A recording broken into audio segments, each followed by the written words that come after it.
Welcome to the Open to Hope Show. I'm your host, Dr. Gloria Horsley, with my daughter and co-host, Dr. Heidi Horsley. Well, Heidi, we're going to be talking about adjusting to life without a dad. And I know that this has been for you in the last 4 years. Yep. As you know, my dad died October 2020 during COVID. And yeah, it's been a big adjustment, especially at the beginning, because I didn't know my life without my dad. Like, who am I without my dad? He's been in my life all my life. So, well, we're going to talk today about adjusting to life without a dad, and we are going to talk to people who have had dads die, and also people who are experts in the field that can talk to you about how you can help family members when you've had a dad die. Absolutely, Mom. So we have 3 guests today that have had a father die. You've had a father die. I've had a father die. And they died in various ways. I mean, my father died of a staph infection in the hospital. Your dad died of a stroke. A stroke, that's what I thought. So we'll introduce them and find out how they found hope after this loss. Okay, so sitting next is, coincidentally, all of our guests today's fathers are veterans. That's interesting. And my dad your was, dad a veteran also. My dad wasn't a veteran, but my son is a veteran. Right. so it's just a coincidence. But so next to you is Joyal Mulheron. I wanted to say that right, Joyal. Thank you. Okay, so you are a Washington D.C. public policy expert with more than 25 years of service to the nation's governors, the White House, and nonprofits.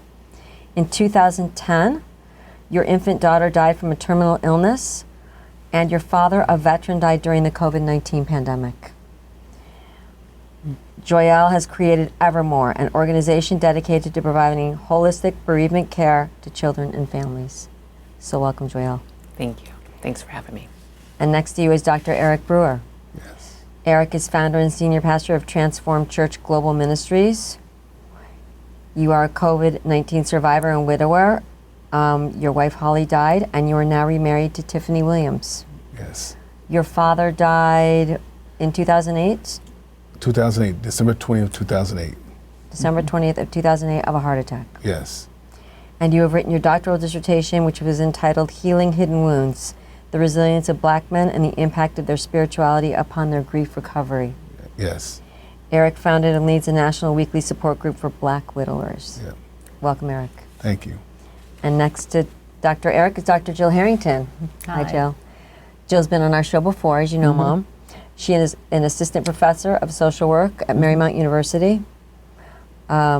She is a widow. Her husband died, leaving her with 2 young children to raise.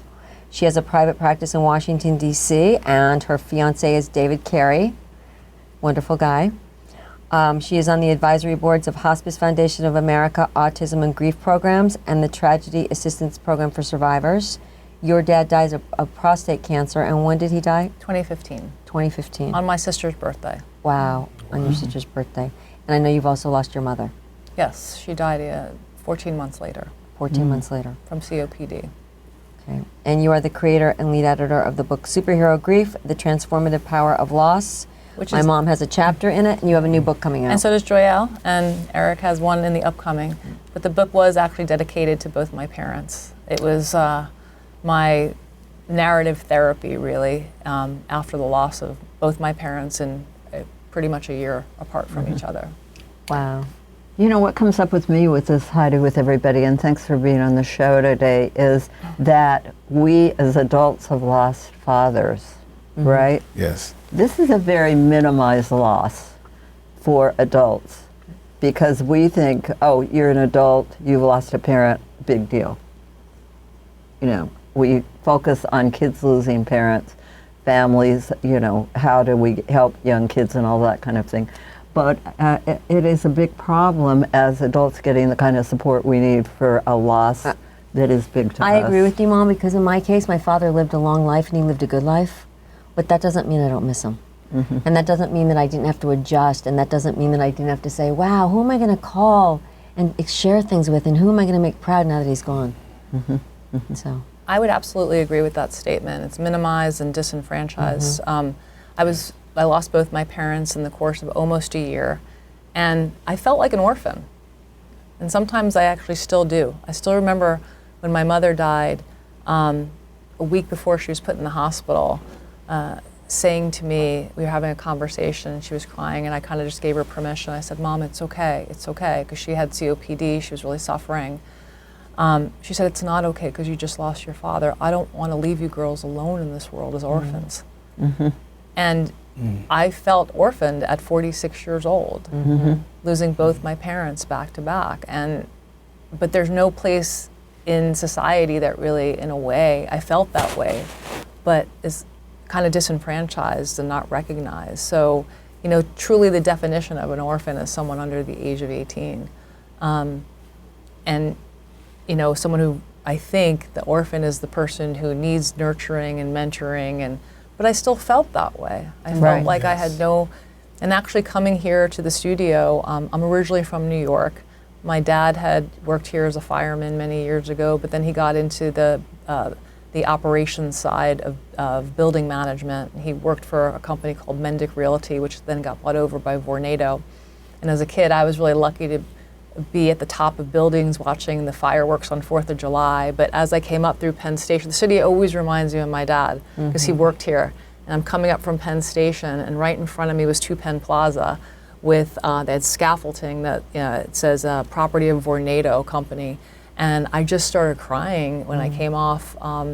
It's a beautiful connection. Yeah, but it's I like walk a sign around, from your dad. I walk around the city, and there is this kind of duality of love and loss, that connection with my dad, wanting to call him up, go to his office, see him, do all the things we did together. There are historians. Eric, how about you? You were talking earlier about there was an experience around your dad's death. And I think also we've got 2 women here, death of a dad, and here's a guy, death of a dad. Yes. What does it mean to a guy to lose a dad? My father was, of course, a military man, and he raised us with great discipline. And my brother and I have so much to thank him for. We thought he was kind of harsh on us, but he made us to be the great men that we are today, family men, men of respect and integrity and character. My father was big on character and integrity. And he gave us a strong work ethic. And so he always was trying to show us how to do things with excellence and do things better. So my grandfather died in the early 1980s. It snowed in Detroit. He shoveled, caught pneumonia, died 2 weeks later. I had a grandfather that way too. My father shoveled the driveway, rain, heavy snow, drove down like a quarter of a mile down from the house, had a massive heart attack, hit a telephone pole wires, and they couldn't get to him because they had to turn off all the power. And he died in his car. Wow. And so the very first snowstorm, I shoveled my sidewalk. And that negative thought, you're going to die like your grandfather. You're going to die like your father. And I told myself, I'm not going to die like them shoveling snow. I had a snow blower in the garage. I said, get the snow blower. Or dial on someone, kid down the street, give him I do that. Yeah. And but it taught me to not do things what they did. And of course, self-care to make sure, go to the doctor and do things of that nature. My father did take care of himself, but he had a lot of blockage in his heart. We found out 95% and 90% of so, he knew it, but he decided not to do the quadruple bypass, and eventually it caught him. And so with that, I had to grieve. I missed my dad because I needed him to make certain decisions as a pastor, and even when I lost my late wife, I wanted, what would my father say to me? And so I had to grow up in my grief, and I had to keep reminding myself, what would my father say? What would be his advice I in love life? that. Still have I that always think dialogue. the same thing. Yes. You're all nodding. I think the same thing. What would my father say to me right now? Yes. How would he advise me? Yes. Joyal, what's coming up for you? Well, that's exactly what I was just thinking when he was saying that. Yes. Yeah, my dad helped set my moral compass in life. Yes. And so when there are difficult decisions to make or something that, I think he'd be proud of, it's something that I want to share with him, but unfortunately, he's not here to hear that. So it can be hard. Yeah. So I'm thinking about people watching this show and I have had a husband die and I've got kids. The dad dies. I'm hearing what you guys got from your dads. It's pretty wonderful, really. What's going on today in terms of getting support for people, say younger people, kids and families who have had a dad die.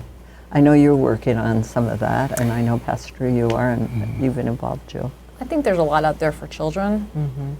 I don't think there's necessarily a lot out there for people 20, 30, 40, middle age. You know, our number one visit is adults losing parents at Open to Hope, because there's so little Very little. support. What do we need? I think we need professional help. We have to get rid of the stigma that seeking therapy or professional counseling, something is wrong with me. And as we know, grief is universal. Regardless of what age, it's normal, as it's necessary, it's natural. Grief is the natural response to loss. And that is proof that you love. So if you loved your parents and you are grieving your father, reach out and get help, talk to someone, get professional counseling. A lot of men don't want to reach out because I don't want to cry, I want to emote, I want to seem like I'm weak. But get rid of all that false, toxic macho-isms and all that other stuff, toxic masculinity, and get help. I like that, toxic masculinity.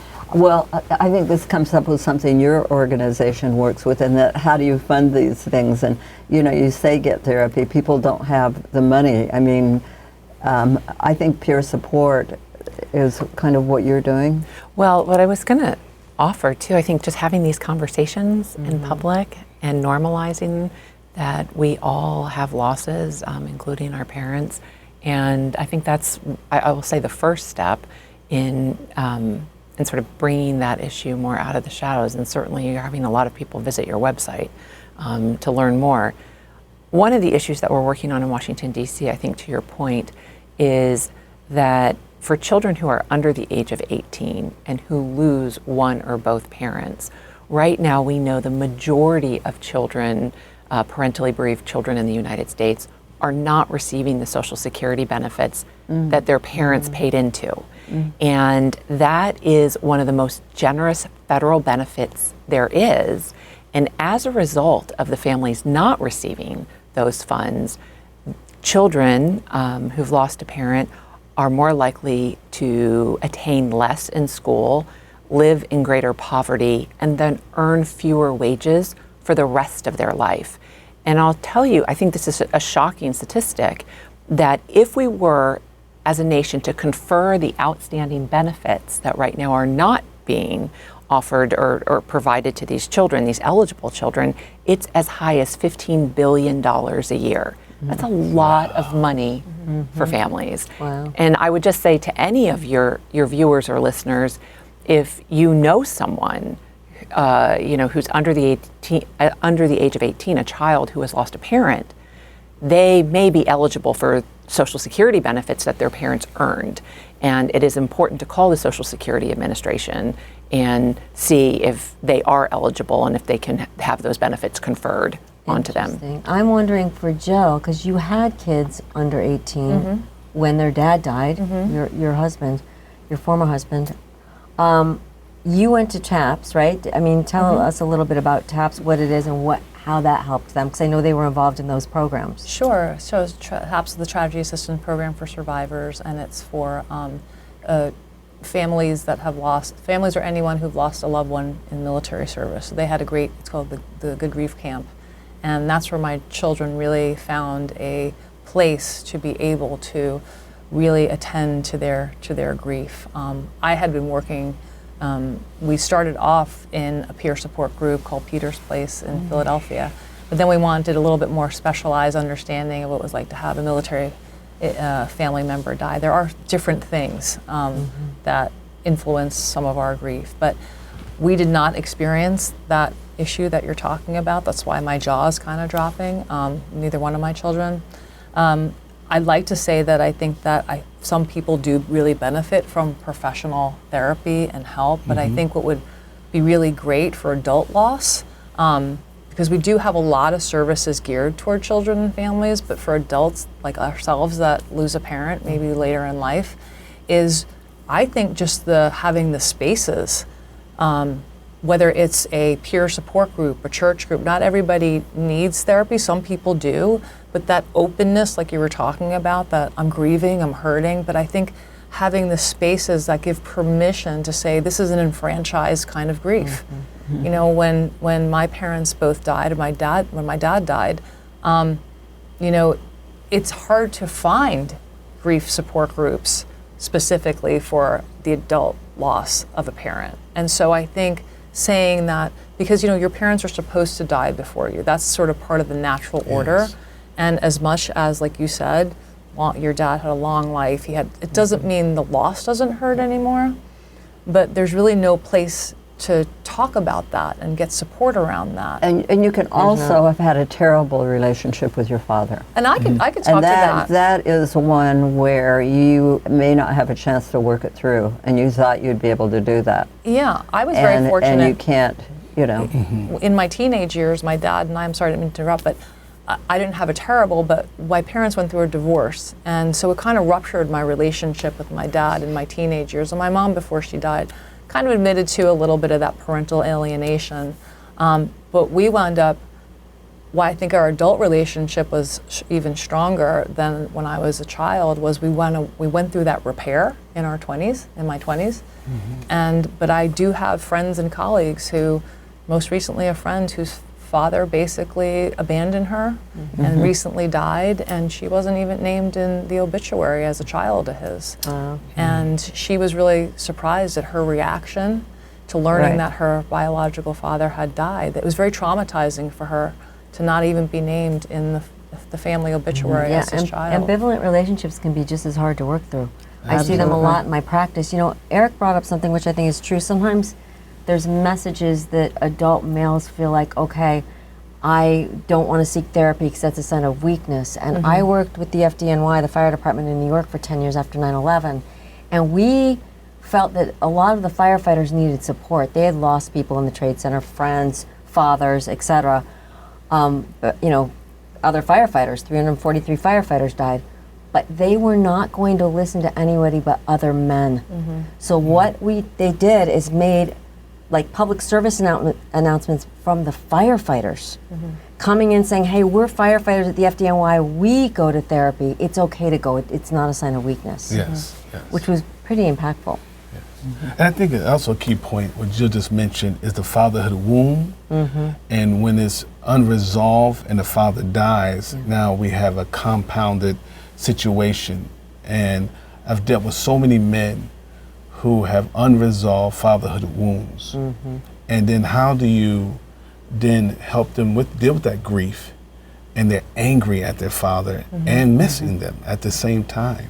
The father they wanted, too. Absolutely. I love this idea. You can be angry at your father and still miss him. These two things can exist together. I always like to say when I was doing therapy to clients who go to their parents, sometimes I have to say to them, going to your father for this is not going to work. He hasn't got it. We like to believe that our parents have everything. And they're withholding. And they're withholding. They're withholding. They've got all that. They got that love. They got that understanding. They don't necessarily always have it. I would say to them, look, this is like going to a fruit store to get candy. You can keep going there every day, and it's not necessarily there. You got to take what you can get. If all you can get is Thanksgiving dinner, or being together at Christmas or a birthday, that's all you're going to get. Well, and I think sometimes we compare our relationships with other people's, and say, I want this relationship that this person has. So. And I think that's a great point when a lot of individuals compare their relationship with other parent-child relationships, their friends, and so forth.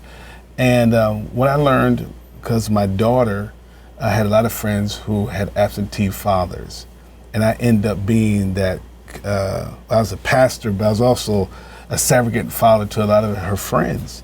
And we used to go on vacation together. And I used to speak to young ladies and said to them, I know you have expectations. It's unfair to have these high expectations from your dad, he may not have been exposed to this type of fatherhood. Exactly. And you're trying to get water from a rock. Right. I like that. Just release it. Right. And there's a term called reparenting. And sometimes even as Yeah. adults, I tell the widowers, you have to reparent yourself. Yes. So what would you do differently now that you know who your father really is? Right. In life, you can't continue to blame your father, but you have to take responsibility for your life. Remove the blame off of your father and say, I am fully responsible. I have responsibility. I have the ability to respond to life and all the negative cards that was dealt me. And I'm going to reparent myself in a way that from this point forward, I'm moving in wholeness. Yeah, and I think they say, be the change you want to see. Start with the man in the mirror. Joel, I want to That's ask you, I know that you've probably been working on parental leave. Have you done anything? I mean, not just parental, but grief leave. I mean, for an adult who loses a parent, they're not going to get any grief leave. They'll probably get less than anybody in the universe. Yeah, we did lead a coalition a couple of years ago that inserted paid bereavement leave it would have included parental leave, parental loss, as well. It made it mostly through the House, but then was pulled out before. It was part of a much larger bill. I won't get into sort of the technicalities, but the important thing was, at least from my perspective, it was the first time that paid bereavement leave was entering into the national conversation. There have been a lot of efforts, and notable efforts, to just get leave, but for so many people and the state of financial affairs in the United States, they don't have the luxury to not get a paycheck. But And so you're doing something now with veterans, aren't you? What did I we read? were Okay. we were. Well, so now veterans, we were able to help a couple of years ago get part of a bill through the Senate where the U.S. Armed Forces now have 2 weeks of paid leave for the death of a child and a spouse. Okay. But not a parent.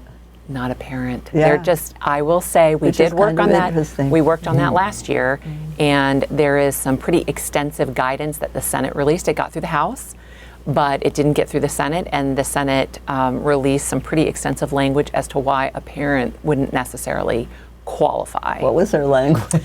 I will not. It was very eloquently written. I will say it was very eloquently written. It was effectively that it wouldn't be as pressing Yeah. Interesting. for a We parent, wouldn't be as sad. for a Right, Joe? child or a It spouse. wouldn't be as Or impactful. pressing. Well, and I think, I'm sorry, just on that point, I think a lot of people think of this issue as people are just sad. Yeah. And if you do have a parent die, you might be the Oh, yeah. executor of their estate Oh, you're and be living deployed with them. overseas. Yeah. Caregiver burnout is so Yes. huge in this nation, and it's Absolutely. a lot of people are taking care of their parents, Yep. and they're with them all the time. And Jill did a wonderful piece for ADAC about taking care of her dad with prostate cancer. Huge. I remember that. That was in 2016. And I'm just revisiting all of that and, having to take care of two parents. And now my fiance, David, his mom just died last year after, really at 89 of ovarian cancer, for which she lived a good 2 years with good quality of life. But he works for the retired military, works for the federal government now. And he was running back and forth between Indiana and the Washington D.C. area. And very special and close relationship with his mother, and I really encouraged him to take the time off. He's also, a veteran, and it's, you power through it and you just kind of motor on, and I really encouraged him to take the time off to attend to his grief. It would be And- interesting to look at how soon people who've been taking care of their parents have health issues or die themselves. Because you're talking about maybe people in their 50s taking care of people in their 70s, and how fat is anybody really looking at that? I don't know. It would be an interesting Well, his sister study. was a teacher. She wanted to go right back to work. She did take time for herself, but she kind of that was for her, like being at home and focusing on not having mom there. And I can understand some people do want to go back to work, but the problem is sometimes you don't have an option. You don't have the option to have the time off. When my late husband died, I was taking care of my children. The only reason I got extended leave was because I got hoof and mouth over I got a virus, and I took medical leave. So I got an extended period. I got sick. I lost 20 pounds, and I just was attributing it to grief. Yep. Well, let me close the show, and I want everybody to know how they can get in touch with you guys, because you're powerhouses. Tell them all about your organization, Joyal. Thank you. You can find more about our work at evermore.org, and there's some resources there. We are largely focused on bereavement policy and systems change. We are not a therapeutic center. We do not offer therapy. There's lots of very other qualified people who do that. But if you're interested in system change, you could probably volunteer to help you out, Yes, right? yes, absolutely. And join your organization. Yeah. And tell us what your mission is again. Making the world a more livable place for all bereaved people. Thank you. I love that. Yep. Yes. And Eric, how about you? Where can we find you? TransformChurchGlobal.org, TransformChurchGlobal.org.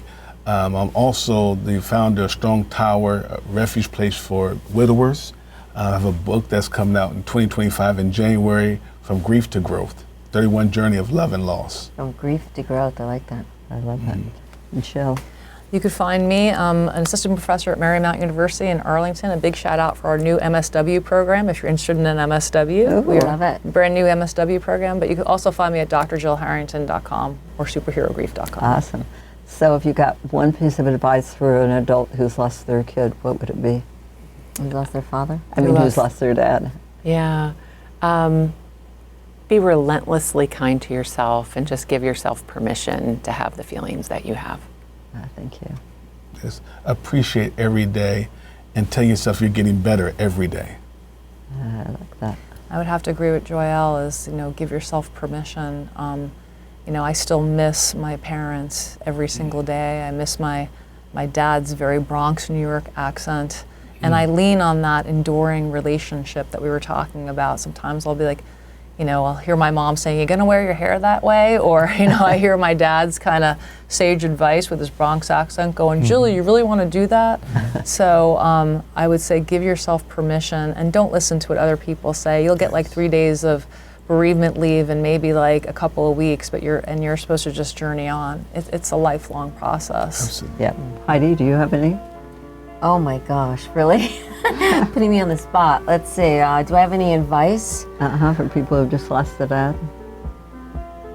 I don't know. I would just think of what is my dad going to say, right?